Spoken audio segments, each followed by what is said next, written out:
What our plan is to create a green technology manufacturing and research and education center where we bring together all of the assets of the community, both citizens who want to work there, the college, the community college, and the organizations that are in the area.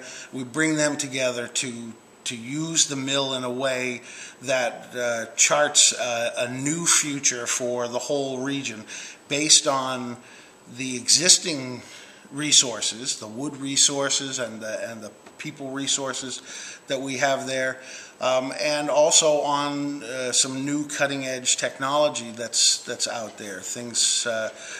There's all kinds of interesting things happening in the world right now, and what we're hoping to do is find synergy between businesses and co-locate them at the mill facility. So we'll start with MOP, which is Maximum Oil Pickup. It's a company that manufactures oil spill cleanup products and other environmental products. We'll start with our manufacturing facilities, and from there we'll move on to doing to bringing in some other people. There are people with greenhouses, for example, that would like to co-locate there. There are people who would like to grow mushrooms in some of the warehouses. MOP would be the owner of the facility and the manager of the facility and a tenant at the same time. And we have several other businesses that we want to start. We want to begin manufacturing, for example, insulation, cellulose insulation, because it fits with our business model. And we've got a couple of other new products that are very exciting and on the way. Reach out to businesses that fit with the whole idea of green technology, of sustainable technology, and bring them into the mill and integrate them with the learning systems that are up there. We believe that with the things that we plan alone, that we'll be able to create between 100 and 200 jobs in 2012, and that our goal is going to be to try and get back up to that 500 number, that sweet number that the community was used to, with good, well-paying, quality jobs in that facility. In other words, we don't want to have minimum wage jobs. We want to have jobs that can pay people enough to take care of their family comfortably.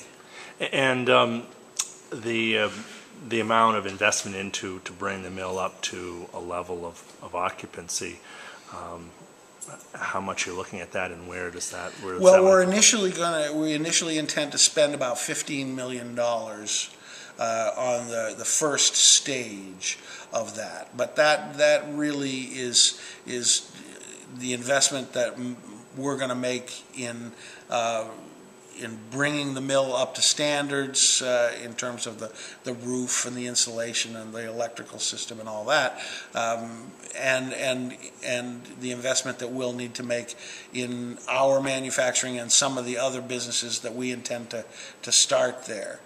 We're going to be looking for businesses that have a community benefit to them. So, for example, we will look for ways that we could maybe produce electricity that could be shared with a community building, or heat that could be shared with a community building.